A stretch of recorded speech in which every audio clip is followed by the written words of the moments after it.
Salut à tous, c'est Dylan du René Geek. Alors on se retrouve aujourd'hui pour la présentation d'un iPhone XR. Oui, encore une fois, j'ai déjà présenté un iPhone XR sur cette chaîne, mais cette fois-ci il s'agit d'un iPhone XR rouge, donc Product Red.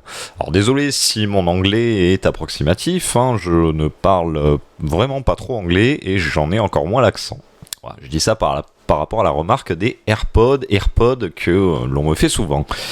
Donc ce petit iPhone vient au remplacement d'une très très longue expérience entre guillemets que j'ai fait. En effet, je suis resté sous Android pendant un an pour savoir ce que ça faisait, et il y aura une vidéo compte rendu qui va sortir très très rapidement, voire à la suite de celle-là, pour vous partager mon ressenti. Mais du coup, vu que je retourne chez Apple, je pense que vous imaginez ce que j'ai ressenti entre guillemets. Donc on se prépare donc pour regarder cette magnifique boîte. Donc sur l'iPhone XR, la présentation, contrairement aux iPhone 11, présentait l'iPhone sur la face avant, donc le dessin est en relief. Nous avons la pomme qui est rouge ici, donc avec un design plutôt joli.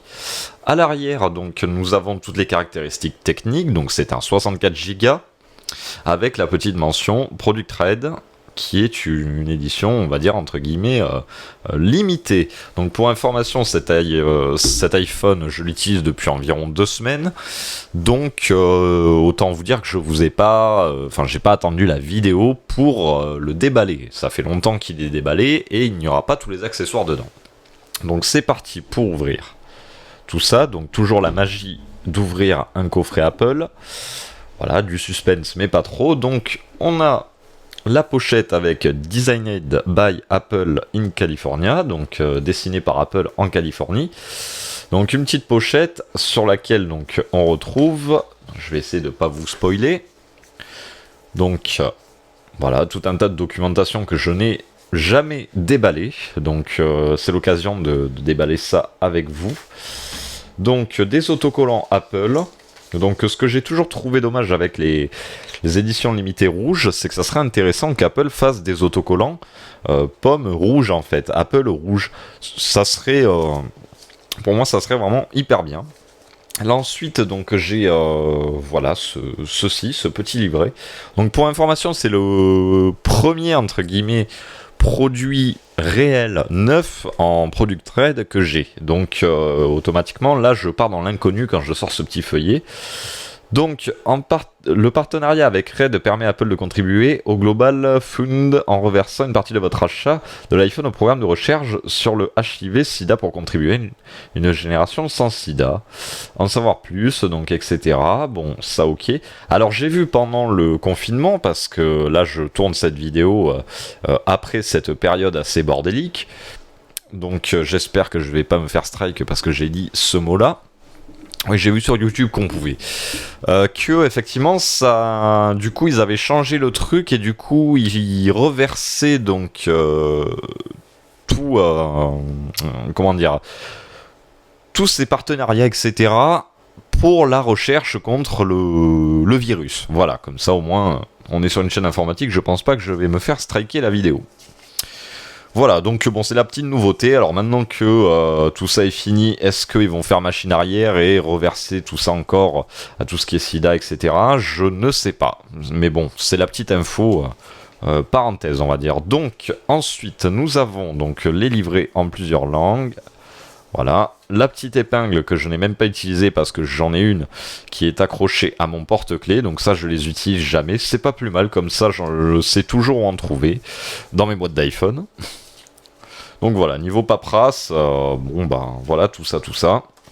Donc c'est parti pour remettre ça. En général, on arrive toujours à bien les déballer, mais à les remettre, c'est toujours un petit peu plus compliqué. C'est la magie d'Apple, ça. Et ça, vous pouvez toujours faire ça pour être donc vendeur multimédia. Quand on vend un modèle d'exposition Apple, il y a toujours, c'est vraiment tellement emballé à la perfection que on n'arrive pas à reproduire vraiment la façon dont le câble est enroulé, etc. quand on remballe un modèle d'expo. Il n'y a plus l'effet waouh. Et donc voici la bête, donc qui est ici avec son surplus traces de doigts entre guillemets, parce que c'est une matière qui attire les traces de doigts énormément. Donc coque obligatoire. Donc c'est parti pour observer un petit peu ce modèle. Donc franchement la couleur est très belle, même si je préfère un petit peu la couleur de l'iPhone 11 qui est beaucoup plus pétante. Alors petite parenthèse, hein, je n'ai pas pris l'iPhone 11 à 100€ d'écart parce que ce n'est pas une économie, c'est que l'iPhone XR m'avait énormément plu. Et honnêtement, pour le peu d'amélioration qu'il y a entre l'iPhone XR et le 11, pour moi, ça ne justifiait pas de dépenser 100€ de plus pour avoir un deuxième capteur photo, étant donné que je ne fais quasiment pas de photos. Et qu'il faut se dire quand même que le capteur photo de l'iPhone XR est loin d'être mauvais. Pour information, beaucoup moins mauvais pour moi que du capteur de A70, là où il y a 3 capteurs. Après, chacun fait sa propre opinion, mais voilà, ça, je vous dirai beaucoup plus de détails dans la vidéo pourquoi je suis repassé chez Apple. Donc le design donc est ici, on a la mention, donc vous voyez c'est vraiment un vrai miroir, hein, on voit la caméra, etc. Donc franchement, niveau salissance, il n'y a pas pire. Donc on a la mention Product Red encore, etc. Deux logos, on a plus la tartine de logos que l'on avait avant sur les iPhone 7 avec le FC, poubelle barrée, CE, etc. C'est beaucoup plus épuré, ce qui est pas plus mal. Il y a carrément plus de logos maintenant sur les iPhones comme les modèles États-Unis, ce qui est beaucoup mieux. Et ensuite l'avant, donc j'espère qu'il va pas se déverrouiller. Enfin se déverrouiller entre guillemets. Alors attention, ce n'est pas des rayures, etc. qu'il a. J'ai mis un TPU, ce qu'on appelle. Je ne sais pas si vous connaissez, on a ça à mon taf. Donc, c'est une nouvelle matière qui remplace le verre trempé, qui est en genre de gel silicone. Ce qui fait que si le téléphone tombe, et testé, approuvé en fait, au lieu que le verre trempé casse et avec les éclats fasse casser l'écran, ça va amortir le choc. Ce qui est mieux, et en plus de ça, ça a une durée de vie beaucoup plus supérieure à tout ce qui est verre trempé, etc. Enfin, moi, j'en suis totalement satisfait, et c'est la seule protection sur l'écran que je mets, parce que j'étais allergique au verre trempé. Pour moi, j'ai toujours trouvé ça nul, perso, les verres trempés. Donc voilà, ça donne effectivement, c'est beaucoup plus salissant, mais c'est totalement transparent, et ça garde un confort qui, pour moi, est mieux par rapport au verre trempé.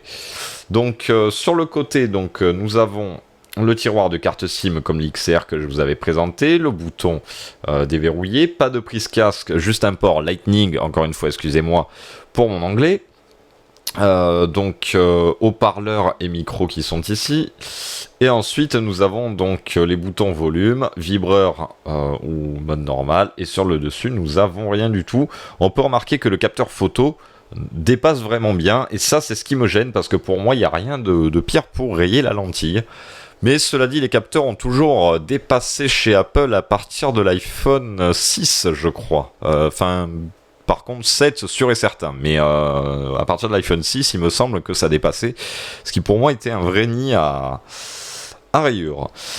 Donc après au niveau, je pense, j'ai jamais eu de rayures sur un capteur parce que je suis assez soigneux avec mon matériel, mais je pense qu'un bourrin entre guillemets pourrait facilement rayer l'appareil photo. Donc au niveau de l'écran, pour moi c'est toujours aussi satisfaisant. Certes, il n'a pas un écran donc comme les XS, etc. Donc Retina, etc. Mais il a un super écran LCD et franchement, quand vous comparez ça avec même du Super AMOLED sur certaines gammes A, ça se vaut. Ça se vaut, et effectivement, quand Apple dit que c'est le meilleur écran LCD qu'on a mis sur un smartphone, alors je serais peut-être plus modéré en disant ça, mais il est vraiment très très très très bon. Je trouve que le taux de contraste n'est pas trop dégueulasse. Pour ceux qui ne savent pas, c'est quand vous regardez un film avec des noirs, en fait, vous arrivez pas donc à voir les scènes malgré que ça soit hyper sombre dans le noir. On arrive franchement sans aucun souci à distinguer tout ça, quoi. Avec une luminosité plus que correcte. Donc voilà, donc ça on a fait un petit peu le tour de la machine. Concrètement par rapport à un A70, machine que j'avais avant, c'est un format qui est beaucoup plus compact, mais pour moi aussi facile à utiliser avec une taille d'écran tout à fait exploitable et remarquable pour avoir un super smartphone quand même, quoi, au niveau de la vue, etc. Donc voilà, on a fait à peu près le tour. Autant vous dire que niveau rapidité, etc., ça a beau être l'iPhone, maintenant c'est l'iPhone 11, même pas, c'est l'iPhone SE numéro 2. À l'époque, le XR avait beau être le low cost de la marque. J'ai l'impression que chez Apple, et c'est le cas, il n'y a pas de bas de gamme. Donc on se retrouve avec un super téléphone, fluide, rapide, avec des performances tout à fait honorables. Et certes, il a beaucoup moins de RAM que certains smartphones sous Android, etc. Mais ça, c'est ce que je vous dirai plus en détail dans la vidéo. Le système fait qu'il est tellement optimisé que vous ne voyez pas les limites vraiment de l'utilisation du téléphone. Notons à ça qu'il a une super batterie. Moi, je me suis tâté en iPhone, entre guillemets, définitif, parce que ça, c'est un modèle que j'utiliserai pendant assez longtemps. Je me suis tâté entre, est-ce que je prends un iPhone SE 2 ou est-ce que je prends un XR ou un 11. Et au final, j'ai coupé la poire en deux. Pour moi, le SE2 est un super téléphone. Alors bon, certains vont dire que le châssis, etc. est obsolète.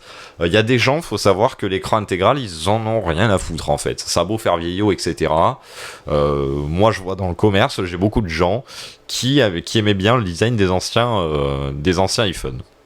Mais l'idée est bonne, on reprend les châssis donc des anciens iPhones pour baisser les coûts, on lui met au taquet de performance, donc au niveau de l'iPhone 11 dedans, et on a vraiment une recette miracle pour avoir un bon téléphone sous la barre des 500 € pour la version 64 Go. Petit point négatif qui m'a fait effectivement diriger vers l'iPhone XR, j'ai eu un paquet d'iPhone, pour tout vous dire, à partir du 3GS, donc j'en ai eu vraiment un paquet. Et pour tout vous dire, je me rappelle que l'autonomie des iPhones avant était, pour moi, affreuse. Même avec une batterie neuve en parfaite santé, avec un 3GS, un 4, etc., vous avez une autonomie qui était bof-bof. L'utilisation étant de plus en plus croissante avec les smartphones, bah effectivement, on était obligé de recharger son téléphone assez rapidement, même avec une batterie en bon état. Et je m'étais souvenu que sur l'XR, j'avais pas cette sensation de batterie qui partait en sucette en fait. C'est-à-dire que je pouvais l'utiliser confortablement pendant une journée, il me restait sans aucun problème au moins 40%, voire 50% de batterie. Chose que sur le SE, malheureusement, il y en a beaucoup qui disent « Ah, il a une bonne batterie, etc. » Mais quand on regarde, quand même, la batterie est minuscule par rapport à un XR. Pour info, sur un XR, on frôle les 3000 mAh. Je crois qu'on est à 2900 et quelques. Ce qui est vraiment remarquable comme batterie. Alors que sur l'iPhone SE, on est sur une batterie vraiment qui est beaucoup plus petite. Donc au final, même si l'écran consomme moins parce qu'il est plus petit, etc., on a quand même du processeur assez performant dedans qui équipe les iPhone 11. Du coup, pour moi, la batterie, avec l'usage que j'en fais, je sais très bien que j'aurai une batterie qui serait beaucoup moins performante que sur l'XR. Et l'iPhone 11, comme je vous ai dit, pourquoi j'ai pas fait le choix parce que pour quelques fioritures d'amélioration, pour moi, je voyais pas l'intérêt de gaspiller 100 € en fait pour avoir juste en principale caractéristique de plus un second capteur photo, étant donné que je fais 3 photos par mois pour filmer. J'ai ma fabuleuse Canon. Voilà, donc c'est un peu la fin de cette présentation détails ressentis de vidéos d'iPhone. Voilà, bon après, pour préserver l'arrière, ce que je lui ai mis en protection complémentaire par rapport au TPU, une coque toute simple, voilà, une coque de chez Big Ben, qui vaut vraiment pas grand chose en termes de prix, sinon la qualité est très bonne pour préserver le design. Autant sur j'ai longtemps été sur de l'étui folio, mais là avec la protection de TPU, une coque arrière pour préserver le design ainsi qu'un TPU, et vous avez un téléphone qui est parfaitement protégé. Voilà, donc je pense qu'on a fait le tour. Je vous dis salut à tous, à la prochaine pour la vidéo donc qui sera, je pense, assez longue concernant mon expérience sur Android sur différentes machines pendant un an. Voilà, je vous dis salut à tous et à la prochaine.